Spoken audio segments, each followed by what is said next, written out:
It's your boy, the Psychopath1, back with another review.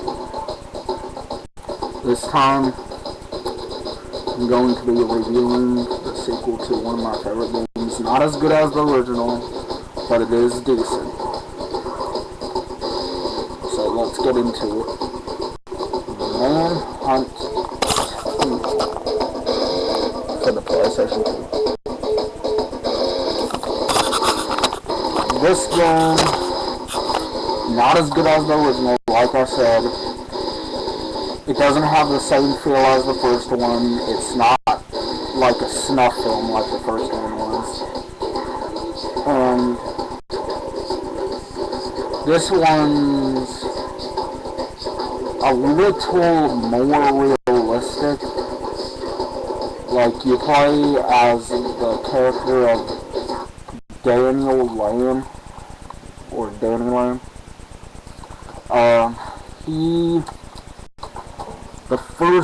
The way the game starts off, you're in a mental asylum, so I thought that was pretty cool. And this one has a lot to do with the past of the character.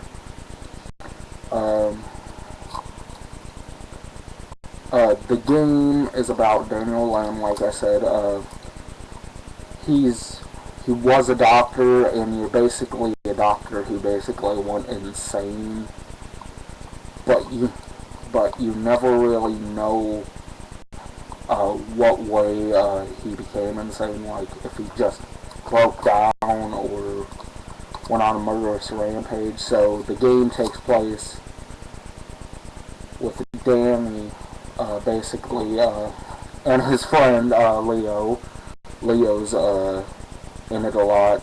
If you remember from the first one, the director, Starkweather, he talked in your ear a lot through a microphone.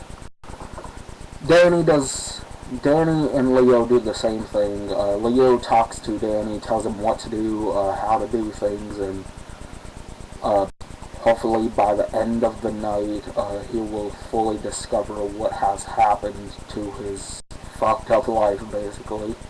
And if you've seen the trailer, he ends up saying, my name is Danny Lamb, and I live in hell.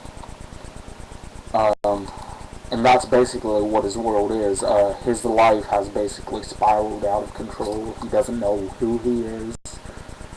So he goes on a wild goose chase to figure out his past, and along further into the game, you get to see what Danny's past was like through Leo's eyes. Leo is a lot different than Danny. Leo is more malevolent and more evil. He just doesn't give a shit who you are, what you are, whoever you are. He just is out for one thing and one thing only: murder and power. Where Danny is, he's out for justice on his life. And he's out to reclaim his life back. So Leo will remind you a lot of James Earl Cash from the first one. He's just a straight up evil motherfucker who will basically go after what he wants and when he wants it, and will not stop until he gets it. So, basically, the further and further into the game you get to see the development of these two different characters. And now let's talk about the gore. The gore in this game, you do not get to see, by the way. You get to see it through a filter. And the way it happens is, every time an execution happens, I will make a gameplay video eventually for it to show you what I mean. Excuse me. When you go up behind a person and execute them, it all depends on what weapon you have, too. Like, the gorier, the worse the filter gets. Like, for a needle or syringe, I mean, It shows the project symbol. I'll show you the project symbol. Let me take the disc out. Project symbol is right there. It's that red thing right next to the Rockstar logo. It spins around kind of in a spiral, and then the cutscene happens where the killing starts. Then it just goes really dark red, and it shows like a negative picture, pixelated version of your character, so you don't really know what's going on. And if it's a more brutal weapon, and more, like, say it's a gun, or, like a hand drill, or handsaw, sorry. Like one of those buzzsaw things, like, you can chop wood with. They will murder the hell out of basically the murder. You can't make out what they're doing. You don't know if they're killing the person or just screwing around. But anyways, you can't really see the kills with the more brutal weapons, which is a disappointment because I would really love to see those kills. Anyways, by the way, if you want to see the gore, get it for the PC. You can get it at FYE, you can get it at Best Buy. I think you can order it off of Amazon too, I'm not sure. But it is AO, the PC version. This is the M-rated version. And they had to cut out a lot of things from what I was told. So that was kind of a disappointment. And I had such high hopes for this too. Anyways, out of hatchets, I'd probably give this either a 5 or 5.5 stars out of 10.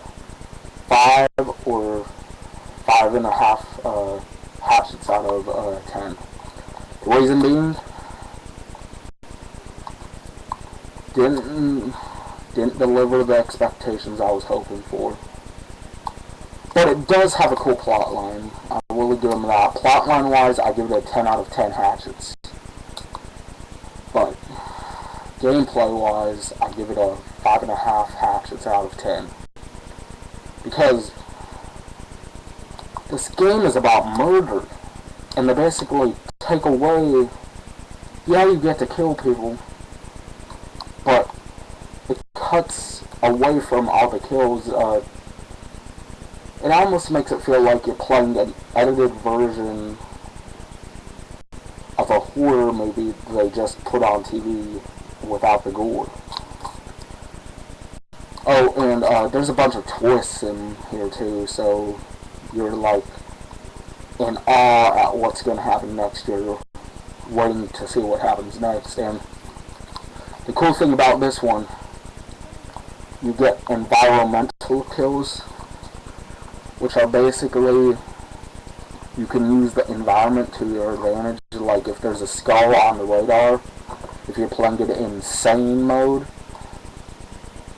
like just sane mode, it's the easy mode, by the way. Like how Fetish was with the first one. Fetish was the easy mode. There will be a skull on the radar, and when a person is within that skull, you can go up behind them, and you can use the environment to your advantage, be it a toilet, which was my favorite one. You could actually smash their heads into the wall, and then take the lid from the toilet, and bash them right in the head with it, and they'll immediately fall. And you basically give them a swirly, except for you're drowning them right in the toilet water. And what happens is, you keep on drowning them until you feel no more pulse from them. And then you bash their head in, and then you basically put the lid back on, and then you walk away. And they brought back some of the weapons from the first game, like the baseball bat. A new improved version of the axe, which is the fire axe. It's definitely a lot better. You get You get to chop off heads. You get to chop people with basically limb from limb. But you don't get to see it in this version, sorry. Like I said, if you're a Manhunt fan, get Manhunt 2 for the PC. That's all I'm saying. I haven't played the PC version, but I've seen people who have the game. They say it's great. They say the PS2 version is basically for people who just want to see a toned down version of it. But I wanted to see the real deal version, so hopefully I'm going to get it for the PC eventually. I have to wait 2 more years to get it. I'm 17 at the moment. Just in case you were wondering what my age was. Yeah. Anyways, this game, like I said, 5 or 5.5 hatches out of 10. Good, but not great. Definitely worth a play, though. And yeah, there's a little bit of comedy in here, too. They make a tribute to the Smileys by making these weird, offbeat characters called the Perverts. Like, there's one part where one of the pervs say when he's chasing you and he's trying to get you to come out of the shadows, he says, "Hey, I'll give you a rusty trombone for free." I laughed at that part. I was like, what the hell is that? Why the hell would he say that? Anyways, the same weapons from the first game have different executions, so that is really fun. Oh, and you can execute people with firearms in this one too. Oh, and this one doesn't show nudity, which is good. But it does, however, show a strong sexual part in it. So definitely keep this out of the reach of children, because there's a part in the game, I think it's the 4th or 5th mission. I know it's the safe house mission, because that was probably the hardest mission next to assassination. Assassination was a lot harder because you had to keep on using the sniper and the control was drift. And the drifting controls made it hard. Anyways, as I was saying, the mission has a part where you're in a porn theater. And it shows a porn up on the screen, and definitely keep the game away from little kiddies, because you don't want your little kiddies to see something like that. But anyways, then again, no little kiddies should see this game.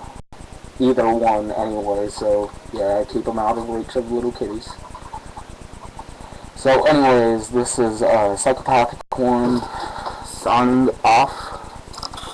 Hope you all have a nice night, and I will see you guys later.